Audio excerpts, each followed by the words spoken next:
don't we just get going? Let's get started. Good afternoon, everybody. My name is David Lepofsky, Lepofsky. I'm the chair of the Ontarians with Disabilities Act Committee. The word we'd like to share with you this afternoon is the word tenacious. 1.5 million people with disabilities live in this province, at least. Indeed, that number is probably an underestimate, and that number is going to be growing as our society ages. We who believe that we deserve a strong and effective Ontarians with Disabilities Act are tenacious. We were promised this legislation 5 years ago. We were promised by an all-party resolution of the legislature 2 years ago that it would embody 11 principles to ensure that it is mandatory, strong, and effective. And we were promised by a resolution that all parties subscribed to 1 year ago that legislation would be coming within the next 2 years. In other words, 2 years from a year ago, within the next 12 months from now. We are tenacious. Our movement is growing. Our people face more and more barriers, and every time they face a barrier, they're more and more dedicated and committed to overcome those barriers and to have a strong and effective new law enacted to ensure that we can have a barrier-free Ontario. Our tenacity was only spurred on when a month ago, revealed in this building in the legislature by the leader of the opposition, was a leaked draft secret cabinet document mapping out the government's carefully crafted strategy of how they were going to respond to our tenacity. Their plans were for a cold, calculated, and cruel response. Their plans were to try to introduce a weak and ineffective Disability Act and to try to sneak it by the public and the media when you're not looking. Of course, now, with a federal election on, they will be looking at this as their prime opportunity to try to pull that off. We're here today at this press conference, and then in a couple of hours from now, we'll be here in numbers in this building to say two things. We're here to say that we're tenacious and we are ready to respond to this strategy, and we're here to say that this strategy won't work. The government's strategy of thinking they can just sneak this through and somehow fool everybody just won't work. 2 hours from now, we've invited people with disabilities to come to this building. We've invited all three party leaders to meet with them and to hear from people with disabilities and from people without disabilities about the need for a strong Disability Act and about why Ontarians do care about this legislation. The leaked cabinet document suggested that in the government's view, Ontarians don't really care about this. It's our experience right across this province that Ontarians do care. As just one example of how this movement is growing, of how our support is just getting broader and broader all the time, we're delighted to have a guest at the table to speak with you today, to voice his personal support for a strong and effective Ontarians with Disabilities Act.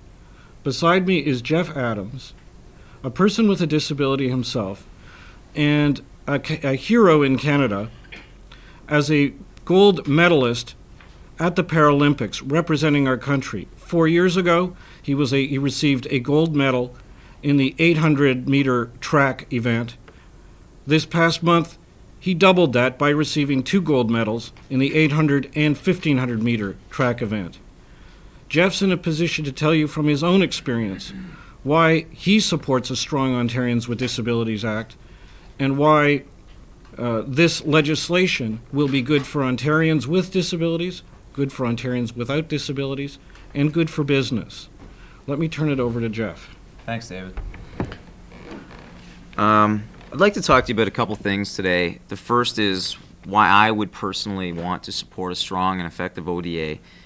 And the other is how I would like to kind of hold myself up as an example of the potential of what can happen to a person with a disability when they're provided with equal services and programs, and access to those services and programs. I've always believed that sport is a microcosm of society, and I've kind of lived the last 16 years seeing that proven over and over again. Gradually, since 1988, Paralympic athletes who are athletes with a disability and various kinds of disabilities have been given more and more access to programs and services that Canadian Olympians and Olympic team hopefuls have been given in Canada since the late 60s. One of the most impressive proofs of this integration, and this integration was not voluntary, by the way, either. This integration came as a result of a lot of athletes railing against the system that was denying us access to these programs. We were granted these programs and services very grudgingly, and in the last 10 years, we've seen more and more acceptance and more belief in the program, and this is coming as a result of a lot of the successes that Paralympians have had. One of the most integrated programs that we have is the swim program. Paralympic swimmers in Canada have been integrated into their university programs and have been fully integrated into Swim Canada, with access to every single service and program that Swim Canada provides to its able-bodied swimmers. Last month at the Paralympics in Sydney, we were the #1 ranked swim team in the world. And I can't think of a bigger and better proof of how effective this type of integration can be. One of the first programs to do this was a step down from the Olympic and Paralympic program. It was Brock University, and they were real leaders in this, and it was great to see an educational institution take the lead on this.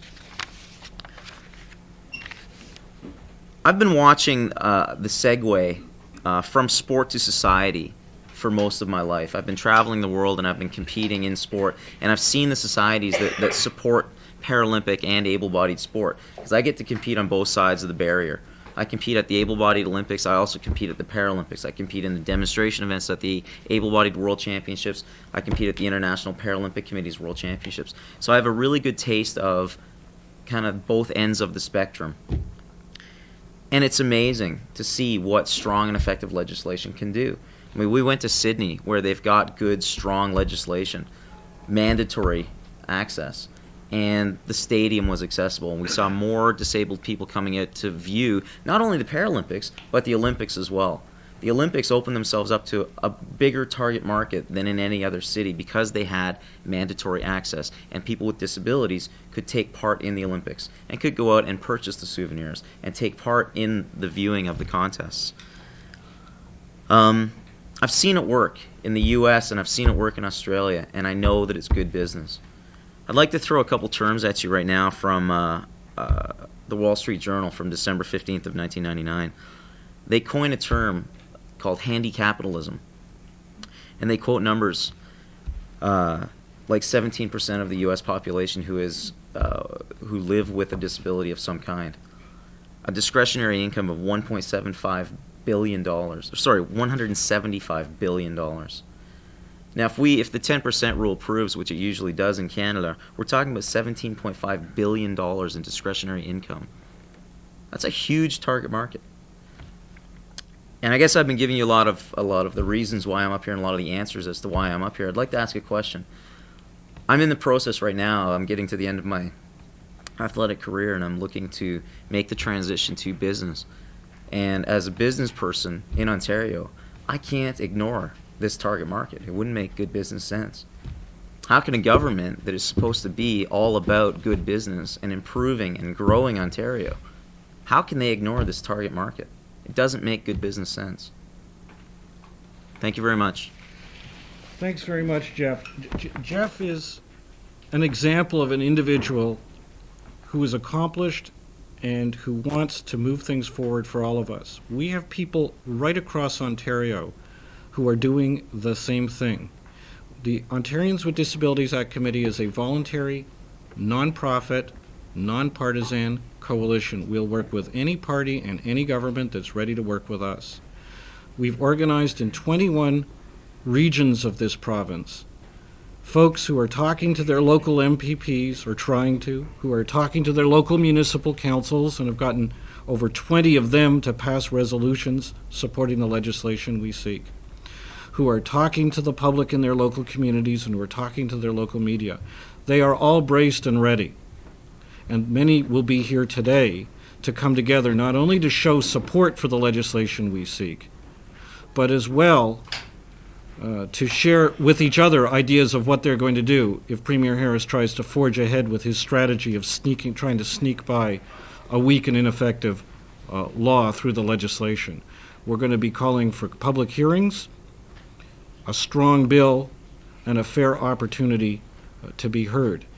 In the room with us, just as two individuals you may want to chat with after we finish the formal press conference, is Catherine Bremner and her son Scott. Catherine is a mom. Scott, her son, has a disability. The two of them are not only individuals who care about a great deal about this issue, but who've been very active individually, and Catherine is one of our leading advocates in the Durham region in trying to get our message across, and they succeeded with others in getting a resolution passed by the Durham Regional Council as just one of the many, many resolutions that have been passed supporting us. Let me just conclude with a couple of very brief remarks, or a couple of brief points. Firstly, we encourage you to come this afternoon at 3 o'clock, Committee Room 2, and for Overflow Room 230, to hear people with disabilities talk to politicians about why they support this legislation, to hear people without disabilities talk with them. I'll tell you that we've invited all three parties. We've had an assurance from both the Liberals and the New Democratic Party that they will have MPs there, MPPs there. We've been advised that the Premier will not go. We've been advised that the Minister of Citizenship will not go. We have not been advised that any single member of the Conservative caucus will go in their stead. This is typical of the way they've been treating us. We've been at this building time and time again, asked for opportunities to meet with the Premier. In 1995, he promised in writing that he would work with us to develop this law. He's refused in 5.5 years to even talk with us. We find that to be cruel, and unfair. All we want to do is share our experience and show that Ontarians do care about a strong and effective Disabilities Act. We'd be more than happy to take your questions at this point. Can you tell us what was in the leaked document that makes it seem so ineffectual? Well, you've got a copy of it in the media packages that you've got there. It basically makes it clear that their intention is to limit the legislation only to government and to make it voluntary. The government's whole theme is that any legislation addressing the barriers we face should be voluntary, not mandatory. What does that mean? It means that nobody has to remove any barriers that are facing us, no matter how little it costs, no matter how easy it is to do, no matter how much it would be beneficial. It's voluntary. What that means is you don't have to do it. If you look in your packages, you'll also see an op-ed column that ran last week in the Toronto Star by retired Supreme Court of Canada Justice Peter Corey, supporting as well a strong Disability Act. And he says that a law has to be mandatory. You can't have a voluntary law in this area. We agree. Have you spoken to anyone in the minister's office or the minister herself since that document was leaked? We have firstly, we met with the minister. A delegation of the Ontarians with Disabilities Act Committee met with the minister the week or so after the document is dated, but before it was leaked. At that time, the minister said the government is open to any and all options, and she's still prepared to consult with people and wants us to go out and recruit people to consult with her. She said that when, at least according to this document, she'd already gone to Cabinet with their mind already made up. Since then, we've written to ask for a meeting with the Premier. It's been refused again. Since then, we've asked the government to openly reject the policy that's set out in this document. They have not responded. Since then, we have heard that a couple of members of the caucus, of the government caucus, have been having closed, invitation-only, small gatherings in a couple of parts of the province, which we've heard about, and in some cases we've heard from people who've been at them. And the message that we get back from those is that the minister's parliamentary assistant, Brenda Elliott, says that the government should lead by example. Well, if you look at the past 5.5 years of Mike Harris's example, that's not the kind of leadership we need, because that'll lead us into more barriers, not less. You mentioned something about the government perhaps introducing this legislation while the federal election campaign is underway. Do you have any reason to believe they're going to do that, or is it just your suspicion? Well, the actual leaked document gives timelines as being doing this fall, kind of October, November. October's over, we're in the middle of November. But it also sets out as their communication strategy, I'm paraphrasing, you'll have the document there, in effect that their aim is to try to get as little media attention to avoid the criticism that they would face. Well, of course, during a federal election, that's when the media is most preoccupied with other things, and scarce media resources may be devoted, and space may be devoted elsewhere. But either way, their plan was to try to get it through now, and we gather get it through quickly. We've been asking for a long time for public hearings. We've had no assurance of that either on a bill. Can you be specific, and I apologize if that's in your package as well, but can you be specific about the kinds of things that should be in there that would eliminate some of the barriers you're talking about? Absolutely. And what barriers specifically? Absolutely. We, and just so you know, we have developed 11 principles that we say map out what should be in the legislation. We delivered that to the government years ago, and the legislature adopted it unanimously 2 years ago. I'll talk about its content in a moment. And if you look at one of the documents you've got in your package, is a document which former Liberal disability critic Steve Peters got disclosed under a Freedom of Information order. And it lists government commitments in this area, and within the various commitments listed is the October 29, 1998 resolution. It basically involves, the following. Firstly, the goal of legislation should be to achieve, ultimately, a barrier-free Ontario. That should include a requirement that existing barriers be identified and that they be removed along reasonable timelines consistent with available resources. We don't want to put anybody out of business. I mean, if you think about it, a business that goes out of business isn't going to be any more accessible to us. It doesn't make any sense. We want new barriers prevented before they happen, which usually costs little or nothing to do. We've proposed a couple of core ingredients in the legislation, but the main, which I'll talk about in a moment, but the main theme is it's got to be mandatory. It can't be optional. Optional or voluntary laws do nothing for the majority who don't remove these barriers, including, I might add, Mike Harris. The examples of the two ingredients, which derive from a couple of things that Jeff mentioned, in variations exist in the United States and in Australia. One is to have a process for setting standards for barrier-free environments, not just physical barriers like steps and ramps and so on, but also other kinds of barriers like the lack of sign language interpretation in hospital emergency rooms, the lack of Braille on public building elevator buttons, and other examples that we can give. And if you come at 3 o'clock this afternoon, you can hear lots of examples from individuals. We'd like those standards set in consultation with us, and in consultation with business, and in consultation with others who have an interest in this. That's the way, in one form, they've done it in the States. In another form, they've done it in Australia. We'd like to learn from both of their experiences.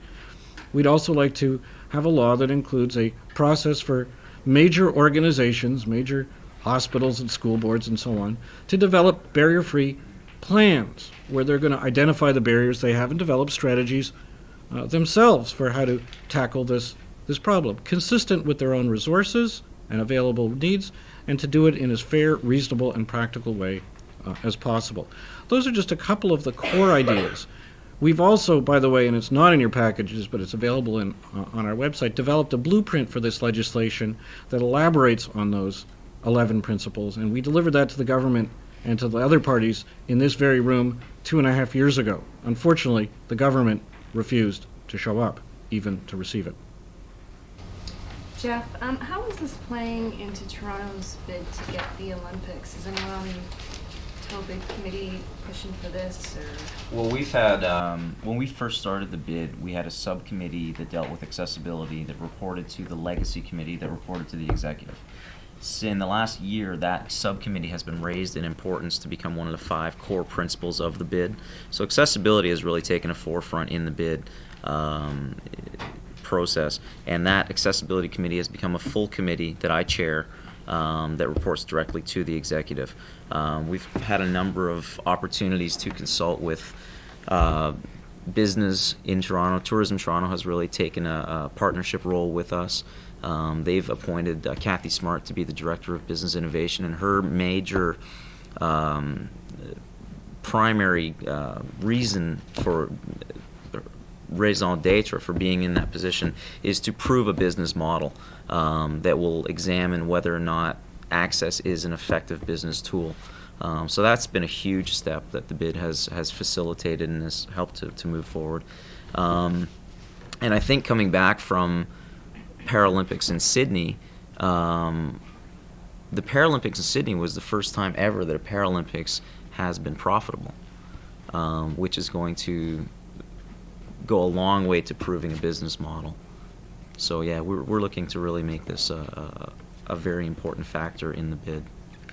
And I think, correct me if I'm wrong, but the activities of the bid group and your group particularly helped contribute to the City of Toronto passing a resolution calling for the Ontario Legislature to pass the Ontarians with Disabilities Act. Yes. So that it's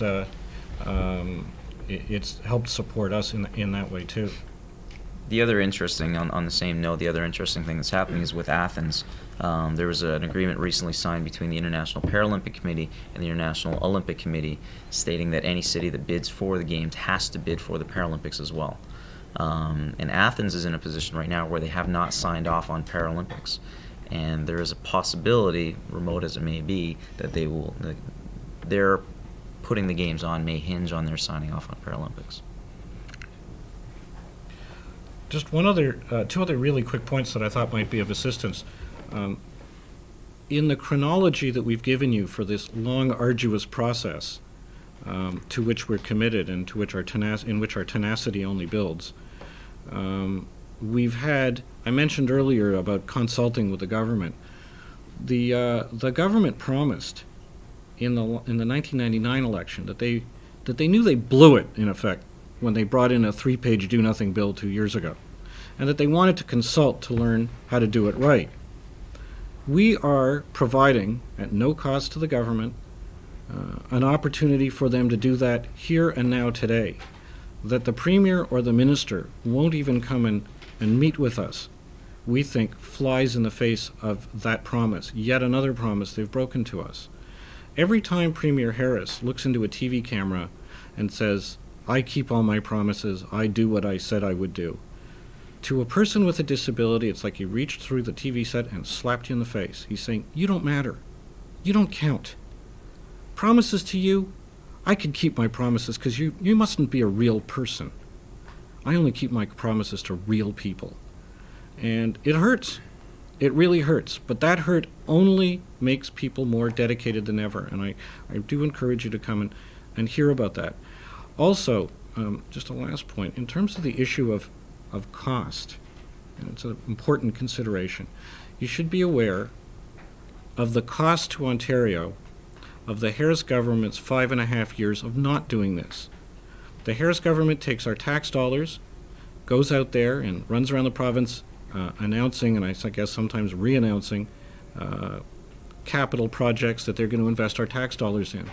Without strong and effective Ontarians with Disability Act legislation in effect, we have no assurance that that new infrastructure is going to be barrier-free. He's creating, if you will, a new barrier debt with our tax money. We've wasted 5 years on that, and we're eager to end that process right now so that we can move forward. Are there any other questions? Mr. Lepofsky, I think you speak French. Is that possible? I try, yes. Okay. Not well, but I try. I'll ask you a simple question. En français, vous dites que M. Harris ne tient pas sa promesse d'adopter une loi pour éliminer les barrières pour les personnes handicapées. Quel est le ressentiment chez les personnes handicapées par rapport au fait que M. Harris, comme vous dites, ne tient pas sa promesse? Il nous dit que ce n'est pas important le Premier ministre. Il nous dit que le Premier ministre Harris nous ne sommes pas importants. Il nous dit que le Premier ministre Harris, une promesse des personnes handicapées, 1,5 million de personnes, ce n'est pas important. Pas du tout. Nous avons l'intention d'exprimer à tout le public que il ne peut pas continuer comme ça. Cette stratégie ne marche pas. Il a essayé cette stratégie il y a 2 ans. Ce n'est